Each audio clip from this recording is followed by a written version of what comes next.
absents. Et tout de suite, les grands débats. Avec nos invités ce matin, en tout cas vous qui nous appelez au même numéro, 0826 300 300, et c'est Geneviève qui est avec nous, qui nous appelle de Neuilly-Plaisance. Bonjour Geneviève. Bonjour Geneviève. Oui, bonjour. Bonjour.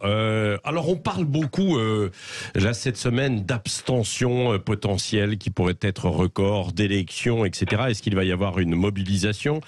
Qu'en pensez-vous? Ce que j'en pense, eh bien tout simplement parce que tout le monde s'insurge contre une soi-disant abstention, oui. Mais je vous rappelle que plus du tiers de la France sera en vacances. C'est vrai. Parce que c'est le début des vacances de la zone B. Oui. Les vacances commencent le samedi 9. Oui. Vous croyez que beaucoup de gens vont avoir l'initiative d'aller faire une procuration? Oui, non, la plupart des gens resteront chez eux. Alors ça dépend, parce que s'ils ne partent pas en vacances non plus, ils peuvent voter, quoi. Et puis, non, vous croyez pas? Vous croyez que beaucoup de gens vont faire la démarche d'aller présenter, faire une Je ne sais pas. Je ne sais pas. Je ne sais pas. Voilà. Alors, je vais vous dire, soit ce sont les parents qui gardent les enfants, soit ce sont les grands-parents. Et souvent, les gens n'habitent pas au même endroit, donc ils sont obligés de se déplacer. Et donc je dis que on ne peut pas modifier la date des élections présidentielles, mais on pouvait fort bien modifier la date des vacances, et on l'a déjà fait. Parce que la zone B, c'est énorme. C'est plus du tiers de la France. Oui. La zone B qui est en vacances à partir de ce week-end, alors. À partir du 9. À partir du 9. Oui, voilà, c'est ça. Bon, alors, cela dit... Vous croyez que les gens vont sacrifier un week-end pour aller voter? Qu'est-ce que vous feriez, vous, si vous étiez dans cette... Moi, je sais ce que je vais faire. Oui. Parce que je dois partir garder mes petits-enfants. Donc, je vais faire une procuration avant. Oui, mais beaucoup de gens ne le font pas. Oui, beaucoup de gens ne le font pas. D'ailleurs, et c'est vrai, Geneviève, vous attirez l'attention sur quelque chose de particulièrement important pour les personnes qui n'ont pas pris leur disposition encore. Et tout à l'heure, nous avions en ligne quelqu'un de l'association de Saint-Vincent-de-Paul qui lance en fait une opération pour aller aider les personnes âgées qui ne se déplacent pas. Il y avait 2 millions de personnes qui ne s'étaient pas déplacées au précédent scrutin, des gens âgés, parce que... pas toujours simple de pouvoir bouger, etc. Il ne voulait pas, parce qu'il ne pouvait pas. Oui, parce qu'il ne pouvait pas. Et donc, il y a des démarches qui sont engagées pour ces procurations, pour qu'il y ait, par exemple, un policier, un agent de la police qui se déplace, faire la démarche, ou alors pour que des personnes, des voisins fassent cette démarche. Donc, c'est encore possible cette semaine, ce vote par procuration. Merci en tout cas, Geneviève, de votre appel. C'est vrai que Christine Bouillot, Arlette Chabot, ça risque de peser quand même beaucoup, cette mobilisation ou pas, au contraire, cette abstention. On va commencer, par Christine, qu'on n'a pas encore entendu ce matin. Bonjour Christine. Bonjour à tous. Tenez, je vais vous raconter une petite histoire. J'ai rencontré des élus du Gers vendredi, et il y a un petit problème dans les communes rurales. Il y a une pénurie de secrétaires de mairie. Ce sont elles qui vont donner les papiers pour permettre les procurations. Sauf qu'il y a des mairies où il n'y a plus de secrétaire de mairie. Donc les maires s'arrachent les cheveux, les maires des petites communes, pour savoir comment dimanche 10 avril, ils vont s'organiser pour donner les documents nécessaires pour l'ouverture des bureaux de vote. Autre phénomène, le nombre d'assesseurs. Aujourd'hui, il y a une pénurie de personnes qui veulent bien s'impliquer pour tenir les bureaux de vote. Dans les communes rurales, eh bien, les élus ont décidé, par exemple, de réduire le nombre de bureaux de vote, parce que c'est plus simple. Alors, pas réduire le nombre de bureaux de vote, parce que c'est pas possible, mais le nombre de personnes qui sont susceptibles de tenir le bureau. De toute manière, il faut un minimum, quand même. Et donc, il n'y en aura plus que 2. Il n'y en aura plus que 2. Pour tenir. Par exemple, dans les communes rurales. Donc, on voit bien qu'au-delà de l'abstention, il y a tout un appareil qui permettait, on va dire une force citoyenne qui permet de tenir une échéance électorale majeure, qui aujourd'hui, par faute, je ne sais pas, de petites mains, d'investissement, de se rendre compte de ce que ça représente pour la démocratie, eh bien, ne sont plus là. Donc, les élus devront se débrouiller partout pour faire tenir les bureaux de vote et permettre justement les procurations, en sachant aussi, c'est que dans les grandes villes, par exemple, on a fait le sujet à Marseille, dans les commissariats, par exemple, ça ne suit pas, parce qu'il n'y a pas assez de monde pour finir de donner les papiers. Quand tout à l'heure, la personne de l'association Saint-Vincent-de-Paul disait, bah oui, il faut les policiers peuvent se déplacer encore chez vous pour effectuer cette démarche. Je disais déjà, ils ont du mal quand même à remplir leur mission par ailleurs dans certains quartiers. Alors les mobiliser beaucoup pour ça, je pense qu'il faut s'organiser autrement quand on le peut, hein, évidemment, pour cette procuration.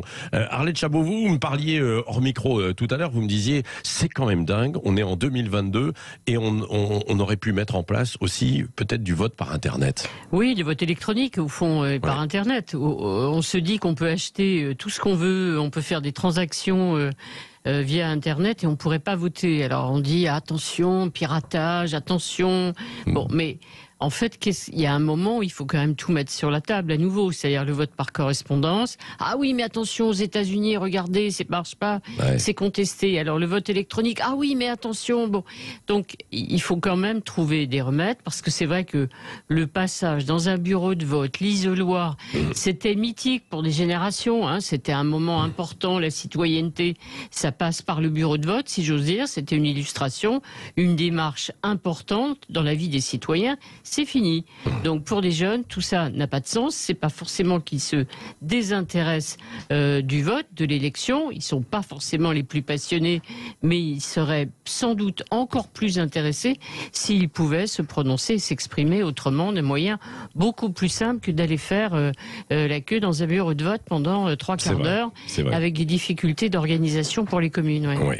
Merci. Allez, on va continuer d'en parler. Si vous voulez réagir autour de ça, justement, autour de ce sujet de l'abstention ou du vote par procuration, si vous avez des exemples, des histoires, vous nous appelez 0826 300 300. J'aimerais bien vous entendre, notamment sur ces problèmes d'assesseurs, comme le disait tout à l'heure Christine Bouillot. Autre sujet dont on peut parler ce matin, vous savez qu'il y a des tensions sur l'électricité parce que, grosso modo, on a dans notre parc nucléaire une centrale sur 2 aujourd'hui qui est en entretien, hein, en maintenance. Résultat, RTE, alors qu'il y a une vague de froid, demande aux particuliers et aux entreprises aussi de faire un petit effort ce lundi. Alors est-ce que vous êtes-vous disposé à réduire votre utilisation de chauffage, d'éclairage, d'appareils ménagers, ou alors vous ne changerez rien, vous dites à 80% sur la petite consultation que l'on fait là, que vous ne changerez rien pour l'instant. En tout cas, ne débranchez pas Sud Radio. Et puis de toute manière, il y a d'autres moyens, il n'y a pas forcément que l'électricité, même si ça consomme un peu, mais enfin ça va, c'est pas énorme.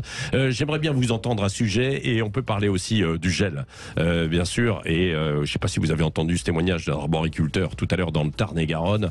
Il a perdu énormément encore avec ce froid et il voudrait pouvoir utiliser en fait l'eau, hein, cette technique qui permet de protéger un petit peu les bourgeons et éviter évidemment ces pertes considérables. Et puis dans un instant, Éric Revel, cirque et souffrance animale. Radio 7h-10h, Patrick Roger, Cécile de Ménibus.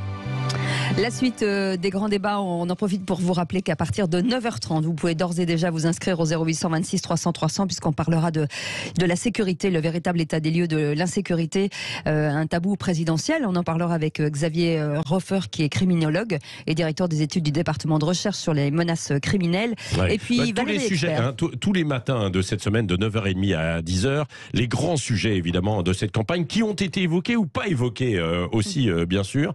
Eh bien nous on les développe et on les aborde et avec des meilleurs spécialistes et vous pouvez évidemment réagir. Autre rendez-vous. Autre rendez-vous avec Valérie Expert qui reçoit le président de l'ARCOM. Vous savez, c'est l'ancien CSA, Roch-Olivier Mestre. Il évoquera le rôle et la mission de cette nouvelle autorité de régulation en cette période présidentielle. Oui, interview exceptionnelle sans tabou tout à l'heure de 10h à 10h30, 11h moins le quart avant les grands débats de Valérie. Et tout de suite, Revel en campagne.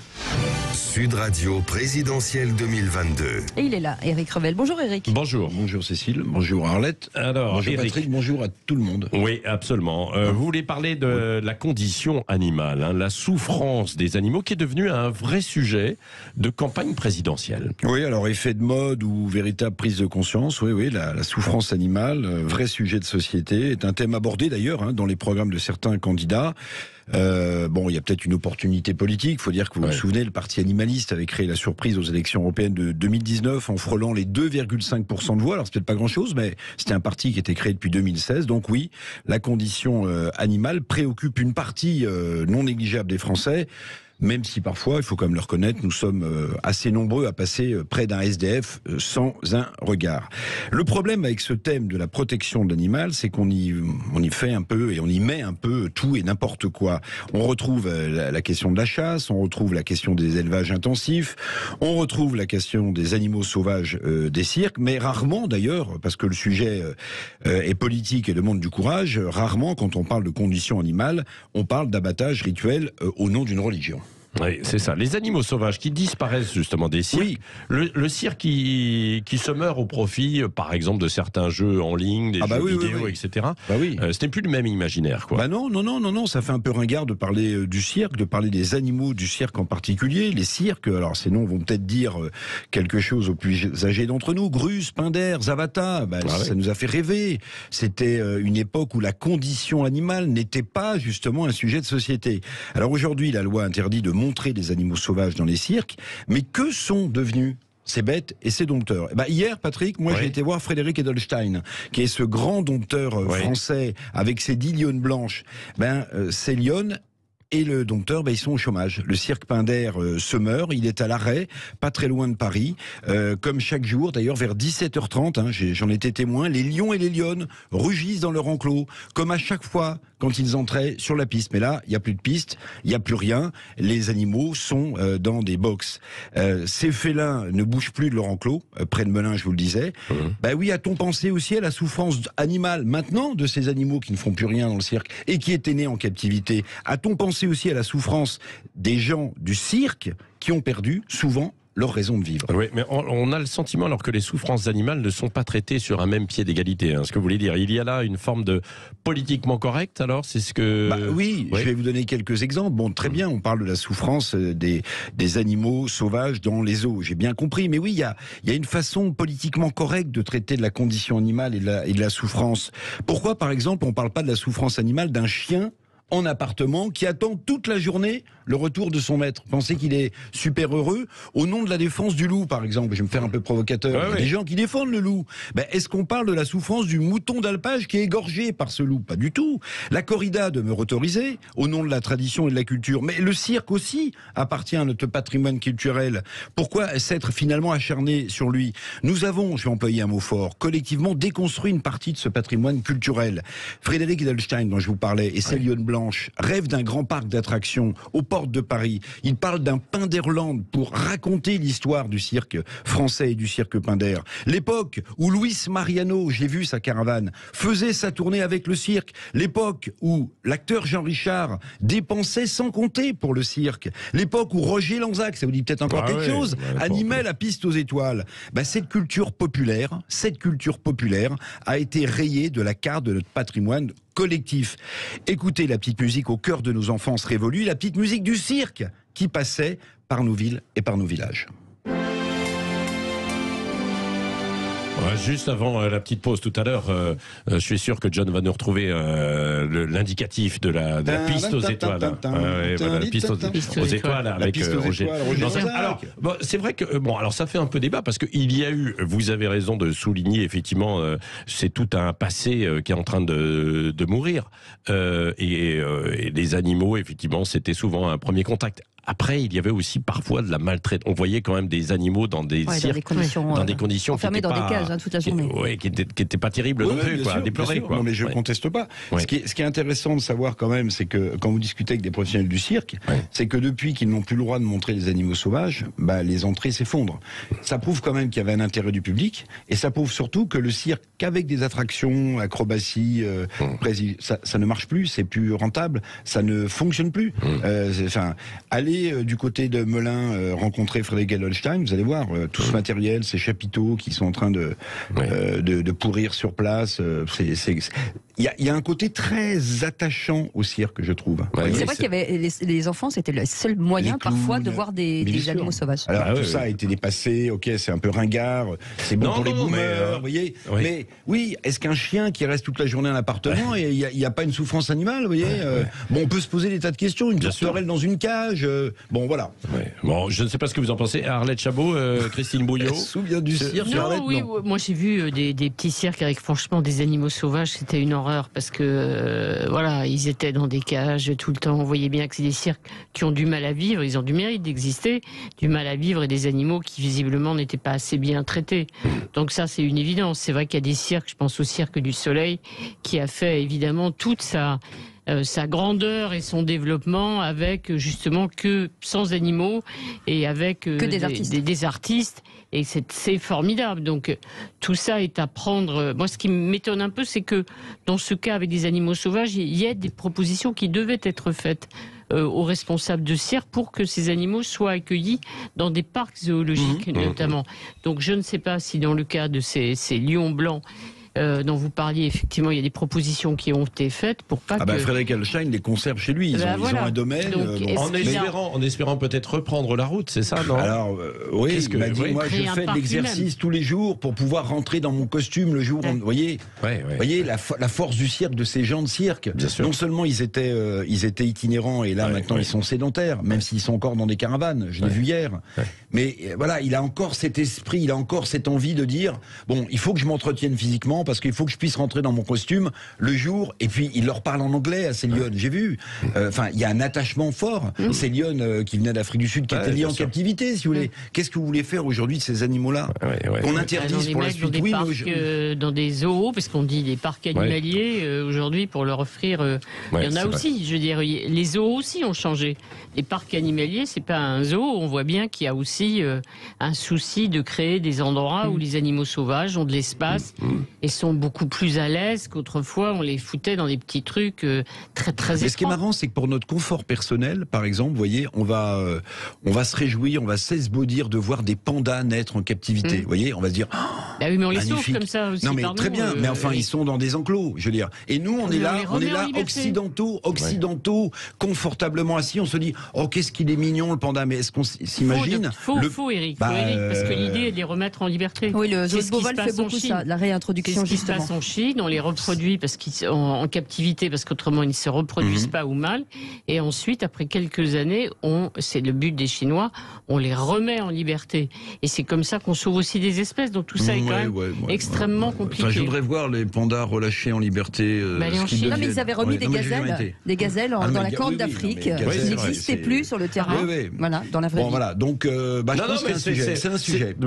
C'est une interrogation. Christine Bouillot, un mot, Christine, oui. Il suffit de voir le renouveau du cirque, tout simplement. C'est une je veux dire, aujourd'hui, souvenez-vous, les cirques d'antan, c'était des humains qu'on présentait, qui avaient effectivement des énormités physiques. Alors ça, c'était des animaux. Oui, mais ça a existé aussi. Ça a été terminé, mais ça existait. Et aujourd'hui, on s'aperçoit que, le public. Alors effectivement, la population, le grand public aime venir voir les animaux, l'animalerie. Ça fait partie. L'animalerie, ça fait partie. Il y a beaucoup d'endroits où c'est fermé. Partie de l'imaginaire collectif. C'est fermé l'animalerie aussi. En fait, il y a de plus en plus. Tout est en train de fermer. Les Maryland, à Dauphin, tout ça est en train de fermer. Le plus grand festival de cirque en France, c'est à Auch. Ça s'appelle Circa. Je vous invite à y aller une fois si vous avez le temps de venir voir ce qui se passe. C'est le renouveau du cirque. Il n'y a plus un animal. Tout est basé autour de l'être humain et de l'homme, de la femme. Enfin voilà, c'est une tendance lourde. C'est vrai que pourtant, moi je rejoins Eric. Parfois je vois des propriétaires d'animaux domestiques avec des chiens enfermés toute la journée dans un appartement, des gros chiens. Je ne sais pas si effectivement là aussi il n'y a pas parfois une espèce d'antagonisme entre vouloir la liberté pour tous les animaux et avoir autant d'animaux domestiques et parfois ils sont pas forcément vous connaissez, quand on les abandonne aussi. Vous savez qu'il y a une disparition de certaines espèces en fait chez les oiseaux. Et vous connaissez le premier prédateur. On dit en fait c'est parce qu'il n'y a plus les haies, etc. C'est vrai, mais ce sont les chats. Les chats sauvages, les chats qui vivent dans la rue. Bien sûr. Pas que les chats sauvages. Non, les autres aussi. Non, bien sûr, domestiques. Allez, dans un instant, si vous voulez réagir sur les animaux, justement sur la maltraitance animale, etc.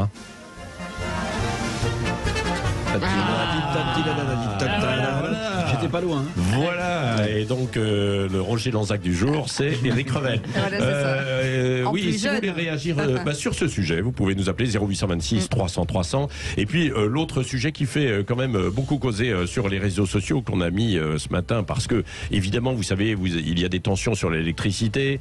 RTE qui demande aux particuliers de faire un effort ce lundi. Est-ce que vous êtes disposé à réduire votre utilisation, chauffage, éclairage, appareil ménager, vous n'allez rien changer.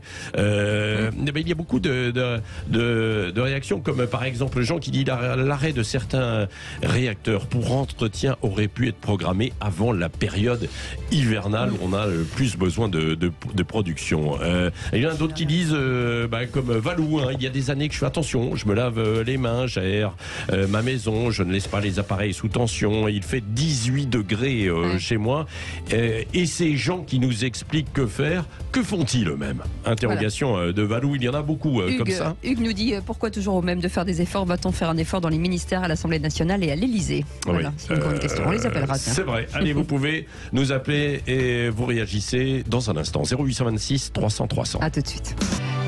Il est 9h21, la suite des grands débats ce matin. 0826 300 300, on vous attend au standard. On parlait des animaux, de la maltraitance animale. Il y a forcément des sujets qui vous intéressent. Est-ce que vous voulez parler de votre candidat? Est-ce que vous parlez de l'abstention? On vous attend tout de suite au standard avec Éric Revel et avec Arlette Chabot ce matin. Oui, et puis ces questions évidemment autour de la vague de froid. Et alors derrière ça, il y a des questions autour de l'écologie. Et c'est assez étonnant parce que dans cette campagne, alors que l'on aurait pu s'attendre, notamment parce qu'il y a eu la crise sanitaire, il y aurait pu avoir des interrogations sur la façon dont on vit, d'affronter l'avenir également. Et l'écologie, Arlette Chabot, on a du mal. Finalement, ça n'a pas beaucoup percé, par exemple, pour Yannick Jadot. Est-ce que c'est lié peut-être à Yannick Jadot lui-même ou c'est la thématique parce qu'il y a le pouvoir d'achat qui est là et puis tout est lié en fait, Patrick. Oui. Mais alors, il y a une difficulté majeure, c'est l'élection présidentielle pour les Verts. On n'imagine jamais un Vert à l'Élysée. Le record, on le sait, c'est Noël Mamère, un peu plus de 5% en 2002. C'est le record que pourrait battre Yannick Jadot, qu'il espère encore battre. Il y en a un qui s'est emparé totalement de la thématique, c'est Jean-Luc Mélenchon. Oui. Aujourd'hui, il se présente non seulement comme le candidat anti-riche, pour faire simple et court, mais aussi comme le candidat de la transition écologique, avec un plan, on le sait, évidemment une planification, mot repris ou formule reprise aussi par Emmanuel Macron, mais le débat écolo, il est sur l'énergie. Aujourd'hui, c'est le nucléaire, c'est comment produire de l'électricité, c'est l'énergie renouvelable. Donc, en fait, le débat, il est quand même sous cette forme très présente dans la campagne. Là où c'est étonnant, c'est que, évidemment, les candidats qui défendaient naturellement le plus, en tout cas dans un premier temps, ce sujet, comme Yannick Jadot ou Anne Hidalgo, n'arrivent pas à véritablement décoller, Éric Revel. Ah oui, ça, ils décollent pas du tout. Ils sont toujours en bout de piste. Ils ne savent même pas qu'ils ont pris de l'altitude. C'est que pour l'instant, ils sont en rase-motte et ils vont sans doute terminer en rase-motte. Mais attention, parce que parfois, j'ai entendu Frédéric Dabi. Oui. Bon, on va voir. Mais je suis d'accord avec Arlette, c'est-à-dire que tous les candidats proposent plus ou moins aussi de traiter la question de l'écologie. Donc c'est un peu partout. Et puis je rajoute quand même quelque chose, c'est que les Verts français par rapport aux Grünen allemands ont une grande tradition, si vous voulez, c'est qu'ils se tirent des balles en caoutchouc parce que écologique, des balles en caoutchouc dans les pieds et dans les genoux, parce que ils arrivent à prendre des grandes villes, des mairies de grandes villes, Grenoble, Lyon, enfin Grenoble c'était avant, Lyon, Bordeaux. Bon, et qu'est-ce qu'on retient d'eux? On retient pas qu'ils vont protéger l'environnement, on retient que le maire de Lyon, je crois, expliquait que le Tour de France c'était non écologique. Très bien, vous voyez, enfin, je veux dire, que celui de Bordeaux, me semble-t-il, voulait retirer des sapins de Noël, parce que etc. Donc déjà, les Français ont une image, à tort ou à raison, d'écologie punitive.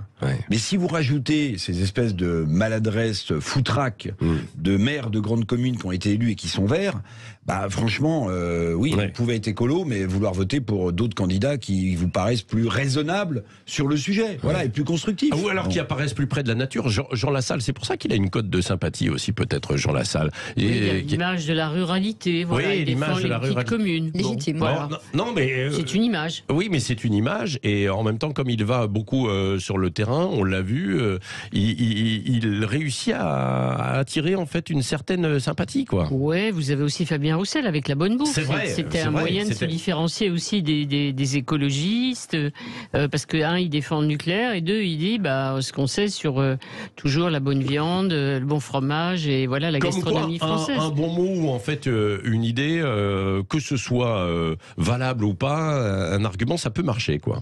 Ça fait-il, c'est-à-dire qu'il y a un écho dans la tête des Français. Il avait raison, Éric, de dire quand la maire de Strasbourg dit pas de foie gras. Ou pas de foie gras, oui, j'avais oublié celle-là. On peut dire pas de foie gras, j'aime le foie gras ou j'aime pas, ou elle a raison. Mais enfin, bon, ça passe mal, quoi. Ouais. Ça passe pas bien. Et puis, vous parliez de Fabien Roussel, mais effectivement, son thème de la France des jours heureux, vous voyez, ça claque. C'est un slogan publicitaire vachement bien vu. Non seulement parce qu'on n'attend pas un tel slogan dans la bouche du représentant du Parti communiste français, la France des jours heureux, mais aussi parce que ça renvoie tout à chacun à un contexte qui est quand même très compliqué en ce moment, qui est celui post-crise sanitaire, espérons-le, et encore guerre en Ukraine. Donc on est dans un espèce de contexte anxiogène, et on entend un type, alors à tort ou à raison, il sera évidemment pas élu, il va pas changer la face du monde ni la face de la France, mais on entend un type qui nous dit moi je vais vous parler de la France des jours heureux. Vous écoutez, vous dites mais oui, ça fait du bien quelqu'un qui me parle d'un truc positif. Les jours heureux, vous voyez, même si personne n'est dupe, vous voyez, parce qu'on peut rappeler aussi à Fabien Roussel, il n'est pas né à exprès, son Staline dans une émission, il ne sait pas s'il doit le mettre en camarade ou pas camarade, etc. Mais il a représenté une espèce de bulle d'oxygène dans cette campagne, finalement. Allez, 0826 300 300. Oui, on va revenir sur l'électricité et la demande d'RTE de peut-être gérer au mieux l'électricité aujourd'hui. Mais Jean-Pierre est avec nous de Villefranche-sur-Saône. Bonjour Jean-Pierre. Bonjour Jean-Pierre. Oui, bonjour. Bonjour particulièrement à Cécile, dont j'apprécie la voix. Merci beaucoup. La voix qui vous réchauffe, donc il n'y a plus besoin de couper le chauffage, quoi. Oui, et puis quand elle rit, alors là, c'est vraiment...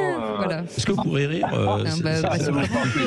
Faites-moi rire, Jean-Pierre. Allez-y. Oui. Allez, blague. Ça marche toujours, ça marche. Depuis que je sais que l'on déboutonne petit à petit, alors là... ça, c'est carrière. C'était une blague, c'était une blague, bien sûr. Je n'ai rien compris à cette histoire de bouton. Nous non plus. Alors, sur l'énergie. Écoute, Jean-Pierre.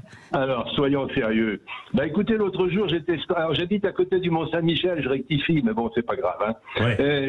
J'étais effaré d'entendre que 84% des auditeurs ne voulaient pas faire un effort sur le pétrole et le gaz pour essayer de donner moins d'argent à M. Poutine pour qu'il tue un peu moins d'Ukrainiens. Alors, doit-on s'étonner aujourd'hui que 80% des auditeurs ne veulent pas non plus faire un effort pour que les centrales ne saturent pas? Ça, il y a une corrélation. Mais alors, ce qu'il y a, certains disent quand même, gouverner, c'est aussi anticiper, prévoir, quoi, et que on n'a pas non plus prévu. Oui, bien sûr. Mais bien sûr, c'est toujours la faute des autres. Il y en a aussi, je viens d'entendre que certains disent qu'il faut que l'Élysée et les autres fassent des efforts. Bien sûr. Si vous attendez que les gros fassent des efforts, les gars, vous mettez le doigt bien profond, c'est pas possible. Jean-Pierre. Non. Colibri, voyez, vous connaissez l'histoire du colibri. Commençons déjà chez nous, et bon, les autres peut-être que leur conscience leur dictera quelque chose. Voilà. Écoutez, moi je suis effaré par ce manque de conscience citoyenne. Et je dirais même, est-ce que ça va voter ça? C'est pas possible, quoi. On leur supprime le droit de vote à ces gens qui n'ont aucune conscience. Bon, allez, une petite phrase pour résumer la situation, puisque vous êtes des médias. Vous avez connu à Guigui-Mouna, quelqu'un a connu Arlette Chabot peut-être, à Guigui-Mouna? Non. C'était quoi? C'était celui qui était candidat éternellement, non, c'est ça? Non, c'était un type, il ressemblait un peu à l'abbé Pierre, mais en laïque, et il grimpait sur les grilles de la bourse dans les années 30 pour dire les années 30. Démolissez-moi tout ça. Sympa pour les années 30, merci beaucoup. Non, pardon. Je l'ai connu, je vous remercie. Moi j'ai connu son père. Il voulait juste dire que vous étiez très cultivé, Arlette. Oui, absolument. Elle est parfaite. Rien à voir avec l'âge. Alors, et alors terminer sur cette histoire. Non, mais surtout, il faisait des manifs avec son vélo. Bon, bref. Alors, il disait, écoutez bien, hein, parce que ça vous concerne aussi.